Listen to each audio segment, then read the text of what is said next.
Hali gani ndugu mtazamaji, ni matumaini yangu ukiwa mzima wa afya. Leo ikiwa ni Februari 22 siku ya Jumapili asubuhi, tutaangazia habari kubwa zopewa kipaumbele kwenye magazeti nchini Tanzania kwa kuangazia kurasa za mbele na kurasa za nyuma za michezo na burudani. Leo tunaanza nchini Tanzania, tuangazie kwenye kurasa za michezo na burudani. Gazeti lako la Mzalendo linatuandikia Twiga Stars mzuka umepanda Wafcon. Twiga Stars mzuka umepanda Wafcon, lakini hapatoshi mbio kuwania kupanda ligi kuu bara. Lakini kuna habari inasema Simba Yanga kuingia kazini, lakini 22 idadi ya pointi alizonazo Yanga katika msimamo wa ligi kuu Tanzania bara. Na kuna habari inasema Neymar kustaafu soka. Hiyo ni habari kwenye gazeti lako la Mzalendo kwenye kurasa wa mbele. Pata nakala yako kwa habari kwa kina.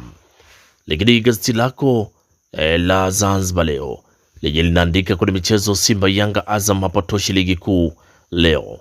Lakini Simba yakabidhiwa zawadi ya goli la mama. Simba yakabidhiwa zawadi ya goli la mama.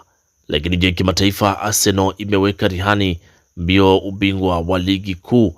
Hiyo ni habari kwenye gazeti lako la Zanzibar Leo.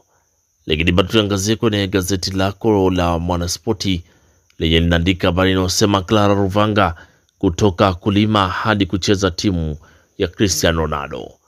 Lakini Steve Barker afichua jambo Simba apotezea dabi ya Kariakoo. Lakini Pacome atuliza presha Yanga. Wakubwa wote mzigoni ligi kuu leo. Lakini namba zao ni BLC mchezo. Hiyo ni habari kabisa kwenye gazeti lako la Mwanaspoti kwenye kurasa za michezo. Pata nakala yako kwa habari kwa kina. Na gazeti lako la Mwanaspoti kwenye kurasa za michezo ndio linatufungia usomaji wa magazeti kwa asubuhi ya leo. Pata nakala yako kwa habari kwa kina. Asanteni kwa utazamaji mwema na kwaherini, asubuhi njema.